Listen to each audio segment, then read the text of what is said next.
తెలుగు రాష్ట్రాల ప్రజలను వరుస బస్సు ప్రమాదాలు భయాందోళనకు గురిచేస్తున్నాయి. రాత్రివేళ బస్సు ప్రయాణం అంటేనే హడలెత్తేలా పరిస్థితులను మారుస్తున్నాయి. ప్రైవేట్ ఆర్టీసీ బస్సులనే తేడా లేకుండా జరుగుతున్నటువంటి బస్సు ప్రమాదాలు ప్రయాణం అంటేనే ఆందోళన కలిగిస్తున్నాయి. పరిస్థితి ఇలా ఉండగానే మరొక ట్రావెల్స్ బస్సు ప్రమాదం చోటు చేసుకుంది.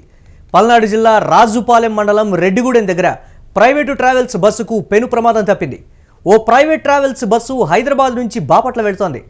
బస్సు రెడ్డిగూడెం వద్దకు రాగానే రోడ్డు విస్తరణ పనులకు ఏర్పాటు చేసినటువంటి పైపులకు తగిలి అదుపు తప్పి రోడ్డు పక్కకు ఒరిగింది. దాన్ని మార్నింగ్ ట్రావెల్స్కు చెందినటువంటి బస్సుగా గుర్తించారు. ప్రమాదం జరిగిన వెంటనే ప్రయాణికులు ఎమర్జెన్సీ విండో నుంచి బయటకు వచ్చారు. ప్రమాద సమయంలో బస్సులో 30 మంది ప్రయాణికులు ఉన్నారు.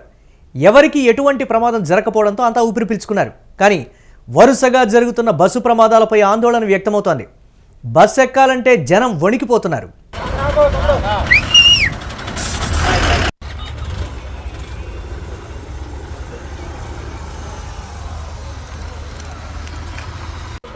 గత కొద్ది రోజులుగా తెలుగు రాష్ట్రాల్లో చోటు చేసుకున్నటువంటి బస్సు ప్రమాద ఘటనలు మర్చిపోకముందే బాపట్ల దగ్గర చోటు చేసుకున్నటువంటి ఈ బస్సు ప్రమాదానికి సంబంధించి కూడా అందరూ ఉలికిపడ్డటువంటి సిచ్యువేషన్ ఉంది. కానీ ప్రాణాపాయం లేకపోవడంతో అందరూ కూడా ఊపిరి పీల్చుకున్నటువంటి పరిస్థితి. ఎందుకు ఈ స్థాయి ప్రమాదాలు జరుగుతున్నాయి అని అంటే చాలామంది చెప్తున్నటువంటి మాట, రోడ్లు సరిగా లేవనో, లేకపోతే దీనికి సంబంధించి ఆ ప్రమాణాలు సరిగా పాటించడం లేదనో, బస్సు డ్రైవర్ నిర్లక్ష్యమని, లేకపోతే వేగమే కారణమని చెప్తున్నప్పటికీ కూడా దీనికి సంబంధించి వరుస ప్రమాదాలైతే ఆందోళన కలిగిస్తున్నటువంటి పరిస్థితి ఉంది.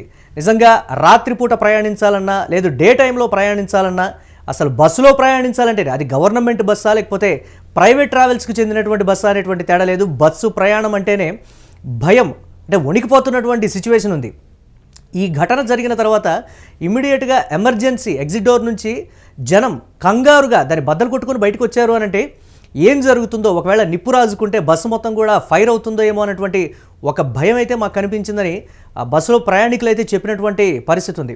అది పక్కకు ఒరిగిపోయింది కాబట్టి సరిపోయింది. లేకపోతే అక్కడ ఏదైనా లోయ కానీ లేకపోతే ఒక గుంట కానీ ఉంటే ఏంటి పరిస్థితి, బస్సు బోల్తా పడితే ఖచ్చితంగా ప్రాణాపాయం ఉండేది అనేటువంటి మాట. ప్రైవేట్ ట్రావెల్స్ విషయంలో పర్టికులర్గా వస్తున్నటువంటి విమర్శలు ఏంటంటే మితిమీరినటువంటి వేగంతో వెళ్తారు, ఇంకొక బస్సుని క్రాస్ చేయాలనేటువంటి ఇది కావచ్చు, లేకపోతే ఈ టైంలోనే మనం రీచ్ అవ్వాలనేటువంటి ఒక టార్గెట్ కావచ్చు. ఏదేమైనప్పటికీ కూడా ప్రయాణికుల భద్రత, వారి ప్రాణాలు, ఈ అంశాన్ని అనేది పక్కన పెట్టి వేగం, సమయానికి మేము వెళ్ళాలి అనేటువంటి ఒక తొందరే ప్రైవేట్ ట్రావెల్స్లో కనిపిస్తోంది తప్ప ప్రయాణికుల భద్రతకు సంబంధించి ఎక్కడ ఆ స్థాయి ప్రమాణాలు కావచ్చు, లేకపోతే డ్రైవరు ఆ భద్రతతో లేకపోతే చాలా జాగ్రత్తగా నడిపేటువంటి పరిస్థితులు అయితే లేవని ప్రయాణికులు అయితే చెప్తున్నటువంటి పరిస్థితి ఉంది.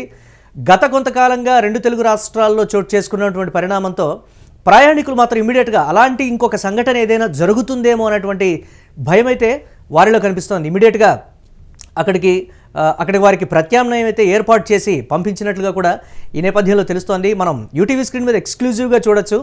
బస్సు పక్కకు ఒరిగింది, కానీ అక్కడ ఎటువంటి గుంట కానీ లేకపోతే ఇతరత్రా ఏది లేదు. కాకపోతే ఆ పక్కన కొంచెం బురద ఉన్నట్టుగా ఉంది. ఒకవేళ బస్సు మితిమీరిన వేగంతో బోల్తా పడితే లేకపోతే పల్టీలు కొడితే డెఫినెట్గా మాత్రం అందులో ఉన్నటువంటి 30 మంది ప్రయాణికులకు కూడా తీవ్ర గాయాలయ్యి కొంతమంది ప్రాణాలైతే పోయాయి అనేటువంటి మాట సాక్షాత్తు ప్రయాణికులే చెప్తున్నటువంటి పరిస్థితి. ఇప్పటికైనా ప్రైవేట్ ట్రావెల్స్ కావచ్చు, ప్రభుత్వానికి సంబంధించినటువంటి ఆర్టీసీ కావచ్చు, జాగ్రత్తగా ప్రయాణికుల్ని గమ్యస్థానానికి చేర్చాలనేది అందరూ చెప్తున్నటువంటి మాట.